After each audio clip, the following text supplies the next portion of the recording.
Hey, and welcome to another episode of Touch Points.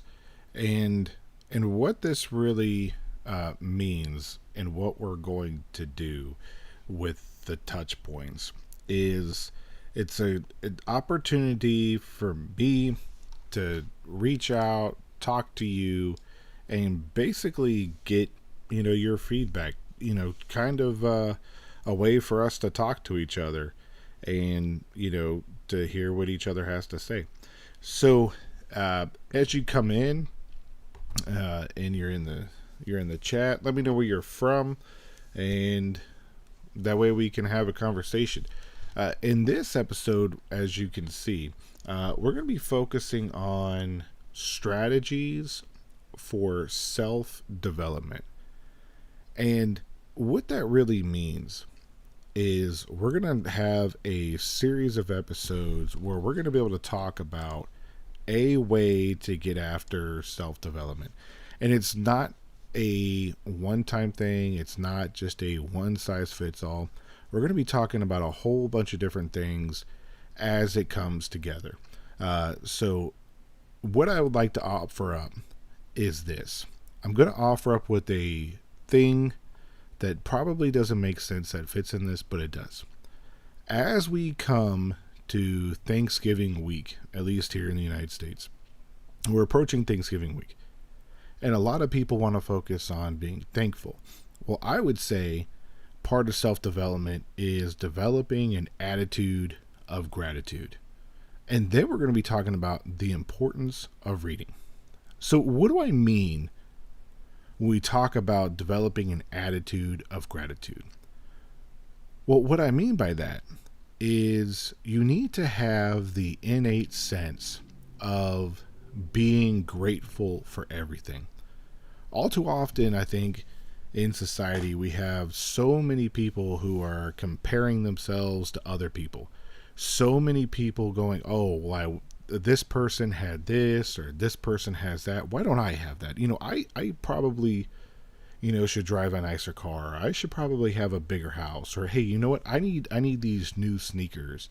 That would make the thing. Or hey, I need the new PlayStation or the new Xbox or whatever it is that you can think of. A lot of people are always comparing themselves for what other people don't have. And oftentimes, you need to compare yourself to yourself and be grateful for what you do have. And if you say, well, I don't have much to be grateful for. Well, you woke up this morning and you had breath in your life and you got out of bed. So be grateful that you woke up this morning. Be grateful for the life that you have. And so I really adopted this attitude a lot, more so than I had before, probably about 15 years ago, and really being grateful for everything in my life. And what I do nowadays is when I wake up, I go in my backyard. I got a little creek in the backyard, and I get on the bridge. I got this little rickety bridge out there, and I step on the middle of it, and I look up and I say, thank you. Thank you for blessing me beyond belief and beyond what I currently deserve. Thank you for my family. Thank you for my job that I currently have. Thank you for everything that you have currently done. I just want to say thank you. And that really bleeds off into a lot of other aspects in your life. And how this bleeds off into the professional realm is it's going to improve your workplace relationships. And what do I mean by that? Well, in your workplace relationships, if you have this feeling of, well, I kind of am envious of my coworker, or I'm kind of envious of this over here. When you are really adopting this attitude of gratitude, what'll happen is you'll notice that you'll be like, hey, you know what? I'm really grateful for my coworkers. And especially if you're a leader, you're going to be like, you know what? I'm grateful for everybody on my team. I'm grateful for my boss. I'm grateful for everybody that's around me. I'm grateful for my job. And you're going to have, you're going to be saying thank you to a lot of people all the time. I know I catch myself doing that all the time. Like, hey, I really appreciate you putting all that hard work and effort into this project, or hey, I really appreciate you showing up today. And if you say, well, I have an underperformer on my team, how can I be grateful for that? Hey, how about be grateful that he showed up or she showed up, and that they actually walk through the front door and are willing to be part of the team, even if they're not a stellar performer, because they are still filling a role where other people don't have to pick up on their slack. It's an interesting thing. So you just like, hey, you know what? Hey, thanks for showing up today. And I've actually told people that, hey, you know what? I really appreciate that you showed up today. And as you adopt this even more, you're going to get an increase in job satisfaction, because you're going to be grateful for the opportunities that present yourself, that are presented to you while you're at work. So whether it's a new project, whether it is a new assignment, whether maybe it's a business trip, then you're like, you know what? I have never been to Montana. The business wants me to go to Montana. I'm going to go. I'm grateful for the opportunity of going to Montana. I don't know what's there, but I heard it's a beautiful place. And interesting enough, it's one place that my podcast has not reached. So hopefully if someone's listening to this and you're from Montana, please go ahead and in the chat or in the comments section, let me know how you celebrated Thanksgiving in Montana and kind of the view around you. I would really like to see more about that. But you're really going to have an increased job satisfaction. And that leads to a boost in motivation and productivity, because you're going to be naturally happier about your situation in life and about your situation at work. And that's going to make you more motivated. You'd be like, you know what? I want to get to work because I want to get to with the people that I work with and the team, and I want to be able to contribute and to help, and I want to be able to work together. And that's just going to increase overall productivity. So the next thing that I want to talk about is the importance of reading. And I really didn't take it seriously growing up, or even much into college. And even into my early adult life, I really didn't take it all that serious either. And it started to show as I got into more senior positions, because I relied solely on the technical skills and the hard skills that I had learned, that if I just work hard enough, then my technical skills are going to carry me to where I need to go. And that's just not true. You have to be a completely well-rounded person, especially as a leader. When you're leading other people, you have to make yourself better. You just have to, because you're going to be the limiting factor in your organizations if you're not making yourself better.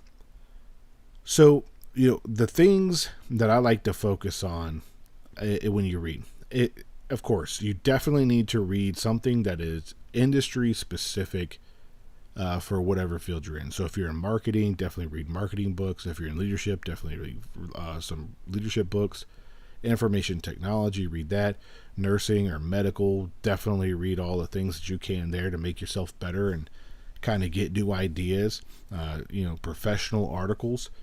And if you're not a writer, I would highly suggest that you get into some writing abilities, because as you start to learn to write better, your reading's going to get better as well, and you can share the ideas that you have. So me, I'm not that good of a writer. However, I could talk, so that's why I kind of do this podcast show, and that kind of relates over for that.